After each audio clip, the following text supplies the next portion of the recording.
some Janmashtami celebrations that are taking place across the country. Visuals coming across from Badrinath in Uttarakhand. That is something that one can look at, and from other places as well. Janmashtami, what was Janmashtami like celebrating for you, Nancy? What was it celebrating Janmashtami back at home? For me, it was a very, it was a very close-knitted festival that I used to. My most important, I think the highlight of Janmashtami was the fast, because it was the hardest thing to get over it.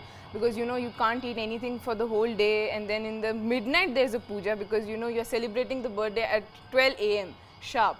So I think it was very interesting to celebrate, and I think I used to love and go that Handi festival, because Handi and used to see the pyramids, human pyramids. I think I don't see it more often right now, like I haven't seen it for like ages. But I think it was the most interesting festival, because everybody gets together. There is this prasad, very sweets are being distributed, and colors and all. And I think Holi, that used to get played in Krishna temples. That was my favorite thing to watch. We used to watch this live puja at 12 a.m. Every Janmashtami. So yeah, it was one of my core memories. Krishnaji's teachings are, so many. I mean, thousands of teachings, and Bhagavad Gita, of course, also, the principles and ideas shared in that, literature is something that I still hold very close to my heart. What, according to you, is some of the biggest teachings of Krishnaji?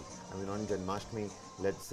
Since you raised the Bhagavad Gita aspect of it, the Bhagavad Gita, of course, being that Upadesha that he's given to Arjuna on this, he says about you have to do what you have to do at the end of the day. You might have relatives on the other side, but what you have to do, what is right, you have to do what is right. That is the aspect of it. And of course, it is the what we call as the amalgamation or the simplifying of the entire our Indian civilization philosophy is probably that at the end of the day, what you're supposed to do, you're supposed to do.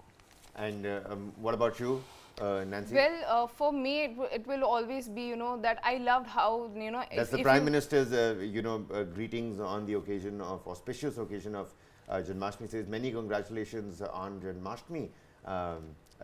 Do go on. So, for me, it's always going to be, if you read Bhagavad Gita, and if you read, stories of Krishna ji and how he used to, come up with solution. And he was like, I think in the whole Mahabharata, if you read about it, he has, he taught Arjun, you don't always have to be, you cannot, it's okay to, that chal wala element.